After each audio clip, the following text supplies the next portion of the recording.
दोस्तों, ज़रूरी नहीं है कि जिस पेपर में आप बैठिए वो पेपर आपका अच्छा ही हो जाए। किस्मतदार हैं कि जो आप 1262 में सेलेक्ट हुए हैं। तो इस अवसर का लाभ उठाइए और अपनी यूनिटी बढ़ाइए। जो आज संख्या देखने को मिली है, भविष्य में जब कभी हम लोग आएँ तो ये संख्या दोबारा दोहराया ना जाए। आप अपनी संख्या को बढ़ाइए, अपने स्तर पे लोगों को जोड़िए। जो लोग कमरे में बैठे सो रहे हैं ना, उनको जगाइए, उनको बताइए कि ये अवसर है। आप सौभाग्यशाली हैं जो आप इसमें शॉर्टलिस्ट हुए हैं। इसकी कट ऑफ बहुत ही उम्मीद से कम रहेगी, ये भी आप जान लीजिए। आप ऐसे भाइयों को जगाइए, उनको बताइए।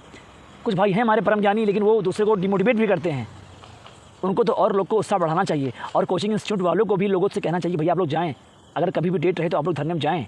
कब तक टाइपिंग करेंगे आप, और कब तक 500-500 रुपये देंगे इन लोगों को? इनका तो पैसा बढ़ रहा है ना, महीने में 500 पा रहे हैं। ये क्यों बोलेंगे आपसे कि आप जाइए वहाँ पे? इनका कुछ नहीं जा रहा है, ये 500-500 महीने पा रहे हैं। जबकि इनको तो बोलना चाहिए भाई, अगर आपका हित चाहते तो ये बोलते। लेकिन इनको कोई मतलब नहीं है, टाइपिंग हो या ना हो, भाई 500 तो जेब में आ ही रहा है।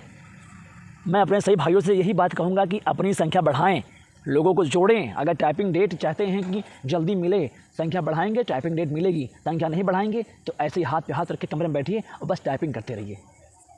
वो कब तक करना है कोई नहीं जानता, क्योंकि आज कंट्रोलर ने एक ही बात बोली है, आपकी भर्ती पे कुछ नहीं चल रहा है, कोई काम नहीं हो रहा है, ना कोई टाइपिंग डेट, ना कोई टाइपिंग का मंथ। एकदम क्लियर कट भाषा में कि आपकी भर्ती पे कुछ नहीं चल रहा है। और एग्ज़ाम अभी आगामी समय तक एग्ज़ाम भी भूल जाइए, क्योंकि पता नहीं क्या रणनीति चल रही है एग्ज़ाम को लेकर। कि जब हम लोग ने एग्ज़ाम के बारे में पूछा तो एग्ज़ाम को लेकर उनका कोई कन्फर्म ही नहीं है कि अक्टूबर से होगा, नवंबर से होगा, कि इस साल होगा ही नहीं। पता नहीं कौन सा सॉफ्टवेयर डेवलप कर रहे हैं, क्या सेंटर बना रहे हैं, क्या एजेंसी आ रही, कुछ भी कन्फर्म नहीं है। यही क्लियर सच्चाई है आज की। अब आप लोग ये इस बात को मान भी सकते हैं और नहीं भी मान सकते हैं, या फिर सर्च करते रहिए यूट्यूब पे ऐसे ऐसे आज क्या हुआ क्या हुआ क्या हुआ।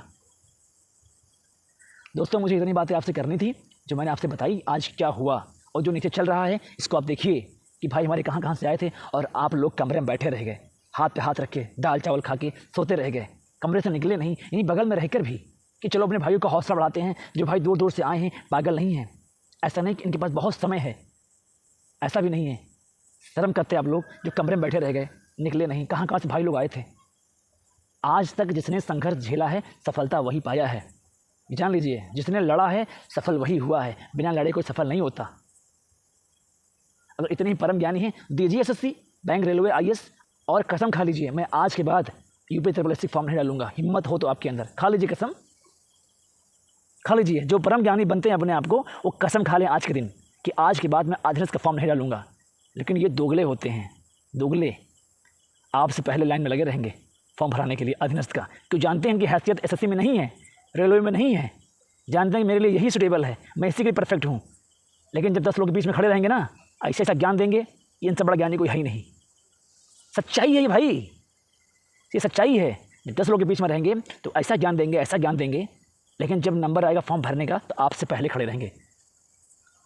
इतना ही आप जानते हैं, इतना ही आपको पता है, तो क्यों फॉर्म डालते हैं अधीनस्थ का? कसम खा लीजिए कि आज के बाद फॉर्म नहीं डालूंगा अधीनस्थ का।